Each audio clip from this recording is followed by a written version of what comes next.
Welcome to English in a Minute. Here is a saying you might hear in an American English conversation. Open book. Does that mean someone is talking about reading? Let's listen.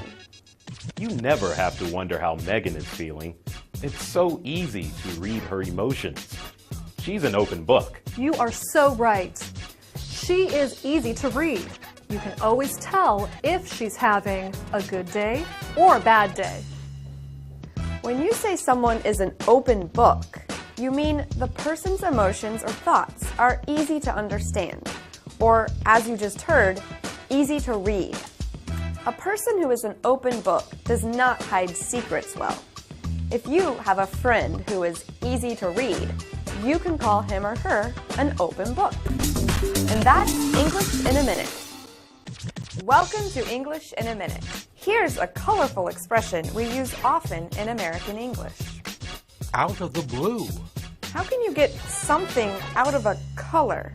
I just got a message out of the blue on Facebook from my ex-boyfriend, Vladimir. Oh boy. When was the last time you heard from him? It's been like 5 years. And he contacted you just out of the blue like that? Weird. The expression out of the blue is used to describe any event that happens unexpectedly. There is no warning or time to prepare. The word blue in the expression refers to the clear blue sky. In our example, Anna was surprised by an out-of-the-blue message from an old boyfriend. And that's English in a Minute. Welcome to English in a Minute. You might have heard this idiom in Taylor Swift's new song. Are we out of the woods yet? Are we out of the woods yet? Are we out of the woods yet? Are we out? Is Taylor really singing about trees? Let's listen to these friends to find out. How is your grandmother? I heard she's in the hospital. Thanks for asking. I visited her this morning and doctors say she is out of the woods. She's feeling much better and is going to be able to go home soon. Out of the woods means someone is no longer in danger. Sometimes it is used to describe the fact that a person is no longer in danger of dying.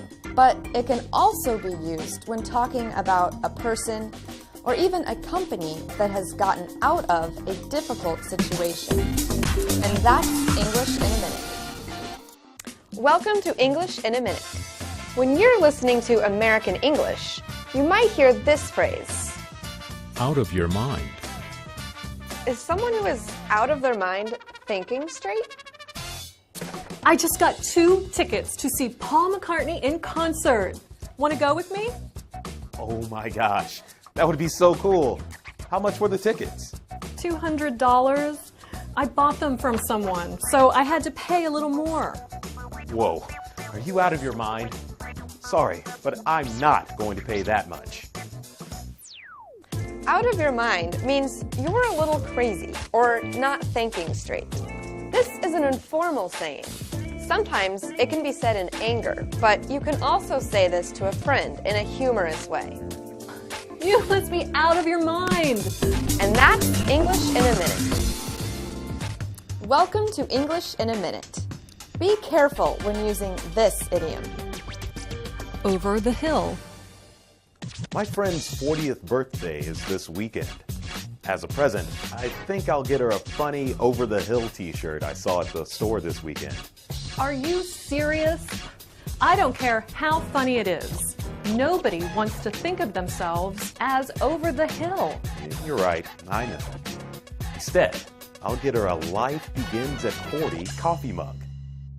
Over the hill means someone or something is old and does not have much value. The saying often is used jokingly for someone who is turning 40 years old because they are at the middle of their life. It can be a rude thing to say to someone, even a friend. And that's English in a Minute. Welcome to English in a Minute. This idiom sounds a little painful. Pain in the neck. What causes a pain in the neck? Hey, welcome back.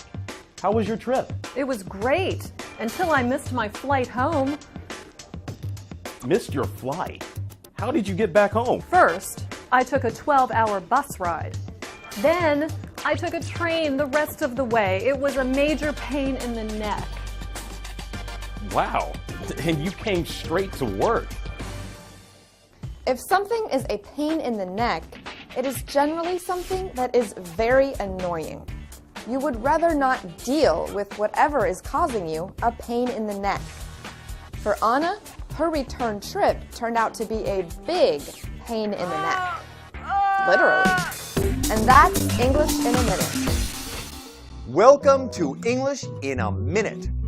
Do you find American idioms hard to understand? It's our goal to make learning them a piece of cake. Everyone in America knows this idiom because it's so easy. Hey, how did you do on that exam? I got an A. The exam was a piece of cake. In American English, when you say something is a piece of cake, it means it is very easy to do. In the 19th and early 20th centuries, African Americans started cakewalks. They walked or danced around a cake in pairs, and the best couple won the cake. This is how the idioms cakewalk and piece of cake came about, both meaning that something is very easy to do. And that's English in a Minute. Welcome to English in a Minute. If you listen to American English, you probably have heard this phrase. Play it by ear. What does it mean? Let's find out by listening to an American English conversation. Hey, what do you want to do this weekend? I don't know. We could see a movie or have dinner. Why don't we play it by ear? Sure.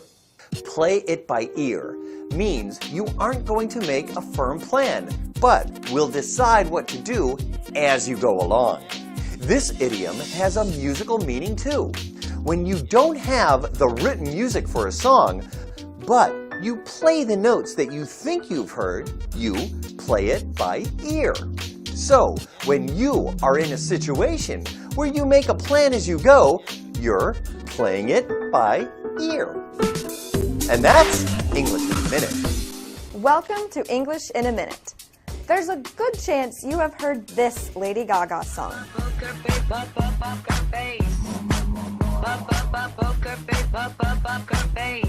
What is Lady Gaga singing about? This conversation will help you understand the phrase. I am having a hard time knowing what Jane is feeling. I get what you mean. She has such a poker face. She never shows her emotions. A poker face is one without expression or emotion. The saying comes from the card game poker, where players don't show any reaction to the cards they are dealt. Sometimes people use poker faces when negotiating a business deal. They want to look strong and not give away emotions. And that's English in a Minute. Welcome to English in a Minute. What do you think of when you hear this American idiom? Ring a bell. Did you get my Facebook invite? I'm having a party next Saturday. Can you come? You know, my friend Jane Wagner is going to be there. That name rings a bell. Was she at your last party too? Yes, she was. And you two really seemed to hit it off. You should come. Cool. I will definitely be there. If something rings a bell for you, it means you remember something. In our example, a name seemed familiar. In everyday life, bells are often used to remind us to do things. For example, school bells ring to let students know it is time for class. And that's English in a Minute. Welcome to English in a Minute. A breeze is a light wind. What do you think this American idiom means? Shoot the breeze. Is this about hunting air? I'm going to the beach with my friends. I'm so excited to just hang out and shoot the breeze. Sounds like a great plan. Nothing beats relaxing on the beach and shooting the breeze with good friends.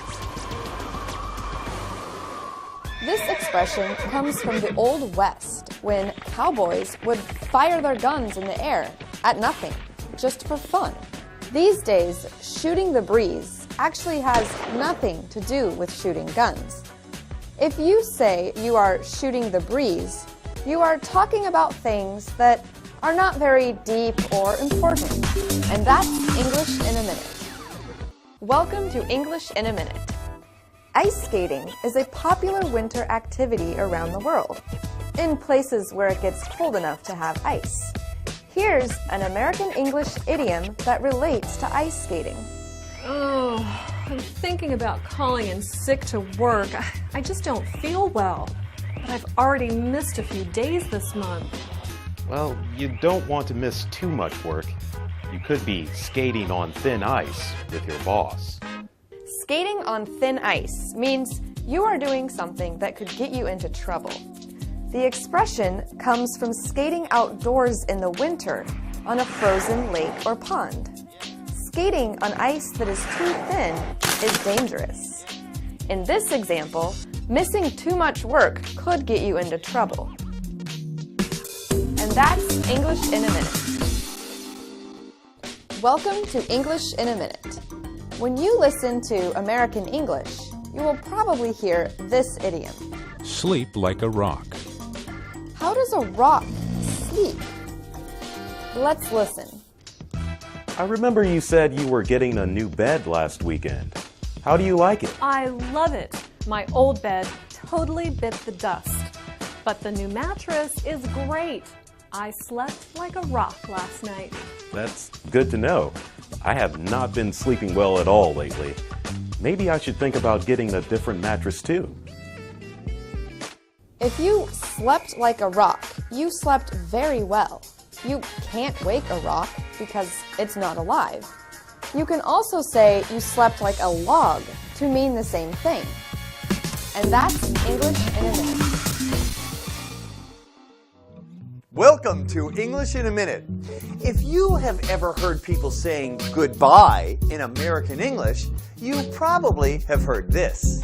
Make sure to stay in touch. People who don't see each other often like to find ways to stay in touch. But what does that mean? It was great to see you at the class reunion. Now make sure to stay in touch. I want to talk to you before our next reunion. I will. I'll stay in touch, and I'll call you sometime next week. Staying in touch or keeping in touch says that you want to communicate with someone. It means you want to keep in contact, maybe by phone or email, even though you don't see that person often. Make sure to stay in touch. And that's English in a Minute. Welcome to English in a Minute. This American idiom is about getting your facts right. Did you hear that rumor going around about Craig and Cheryl calling off their wedding? Yeah, I heard it straight from the horse's mouth. Craig told me he's calling off the wedding. I didn't want to ask too many questions, but it's true. Do people really look into a horse's mouth for facts? Straight from the horse's mouth means you got information about a situation directly from a person involved, and not through rumors. The saying comes from the fact that people can tell the true age of a horse by looking at the teeth in its mouth. So, if you get your information straight from the horse's mouth, you have the truth. And that's English in a Minute. Welcome to English in a Minute. When an apple falls to the ground, it does not fall far from a tree. But what does it mean if you say that about a person? Let's listen. The apple doesn't fall far from the tree. Did you get a chance to meet Shelley's mom while she was in town? The two look like they could be sisters. Yes, I did. She was so nice, and she talks the same way as Shelley. Clearly, the apple didn't fall far from the tree there. If the apple does not fall far from the tree, it means two people are very similar. It means a son or daughter seems very similar to a parent. If a friend has many of the same qualities as one of his or her parents, you can say, wow, the apple sure didn't fall far from the tree. And that's English in a Minute. Welcome to English in a Minute. We have a lot of weather expressions in American English. But some expressions that talk about the weather are not actually about the weather. Why is everything so quiet in the newsroom today? We are expecting breaking news from the mayor's office. Oh, so this is the calm before the storm. Exactly. When news of her arrest breaks, this place is going to get crazy. Before most big storms, there is that moment of calm. The air is still, the bugs and birds are quiet. Then the storm starts with rain, wind, thunder, and lightning. In spoken English, the calm before the storm is the period of quiet before something dramatic happens. And that's English in a Minute. Welcome to English in a Minute. The sky is very far away. So what could this idiom mean? Sky's the limit. That baseball game yesterday was amazing. But I just can't believe the Nationals came back for the win. I know, right? That was shocking. With the new players this year, I feel the sky's the limit for this team. Yeah, I wouldn't put my hopes that high. If the sky is the limit, there is a lot of hope and opportunity for someone or something. So, if someone says the sky is the limit for you, they believe with your talent and skill, you can accomplish anything. In our example, Jonathan believes the sky's the limit for his favorite baseball team this year. And that's English in a Minute. Welcome to English in a Minute. An iceberg is a large mass of ice floating on the water. Here is an idiom about icebergs. Did you see that story about the university scandal? A professor got in trouble for giving 90% of his students A's.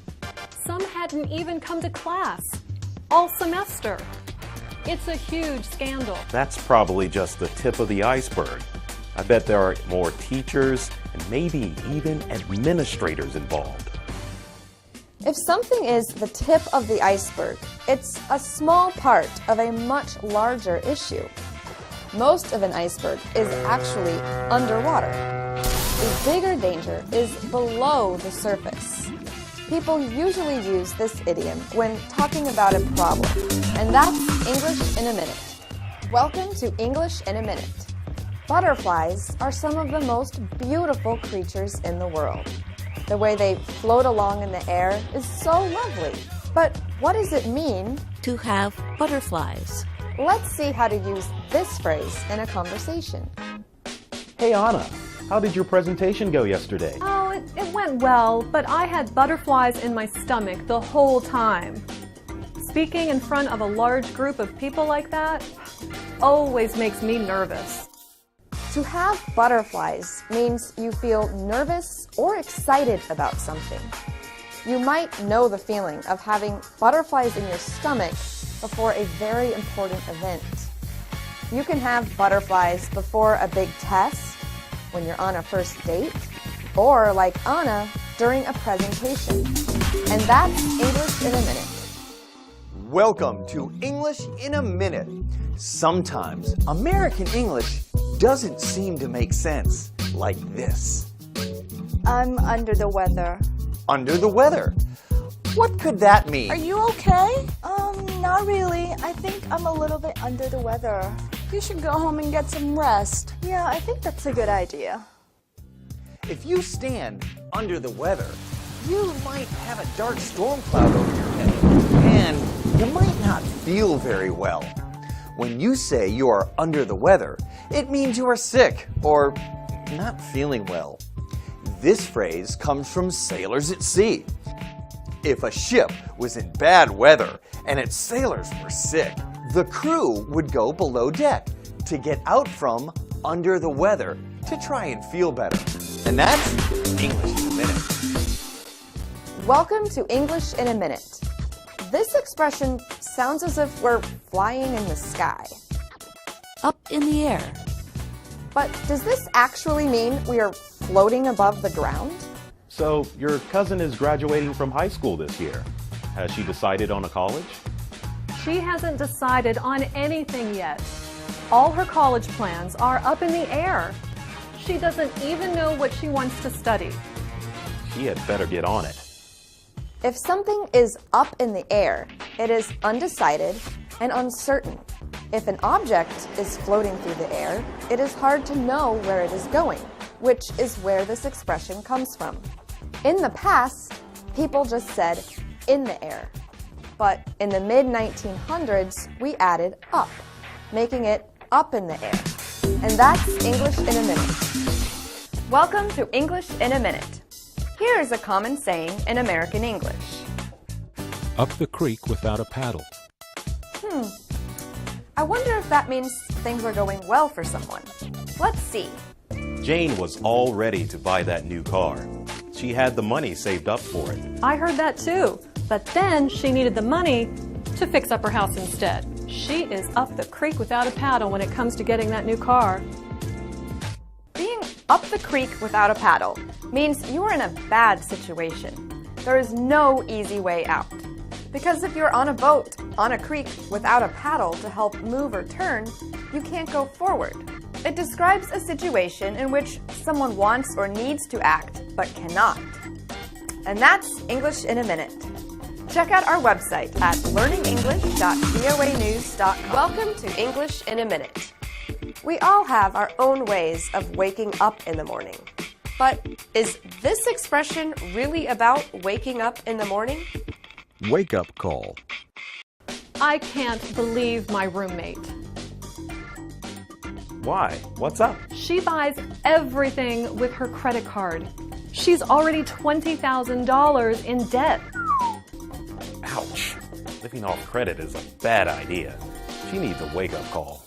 A wake-up call is something that makes you wake up to a bad reality, like a huge credit card bill. But this expression can also mean an actual wake-up call at a hotel. Next time you travel, you can ask for a wake-up call, or if a friend is not facing reality, you can give them a wake-up call. And that's English in a Minute. Welcome to English in a Minute. Bridges often cross bodies of water, such as rivers or bays. But what could this idiom mean? Let's find out.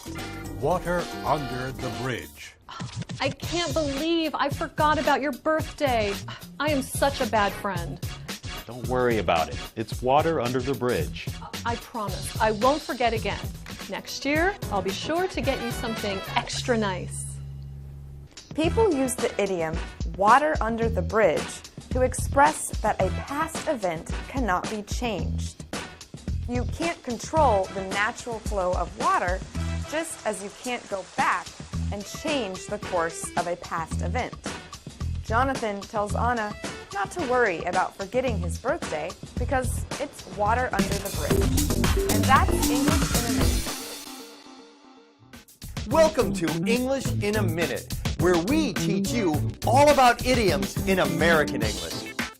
Have you ever heard someone say, "What's up?" What's up? What's up? What's up? What's up? Let's take a look at this conversation. Hey, what's up? What's up? How are you? I'm doing fine, thanks. This phrase is a casual expression and is normally used when you're talking to friends, family, or colleagues. You would not want to use it in a formal business situation. What's up is a greeting. It's a different way of saying what's happening. When you ask someone what's up in a conversation, it's another way to say hello. Ask how things are going, how the person is feeling. It's a common greeting used by just about everybody in America. And that's English in a Minute.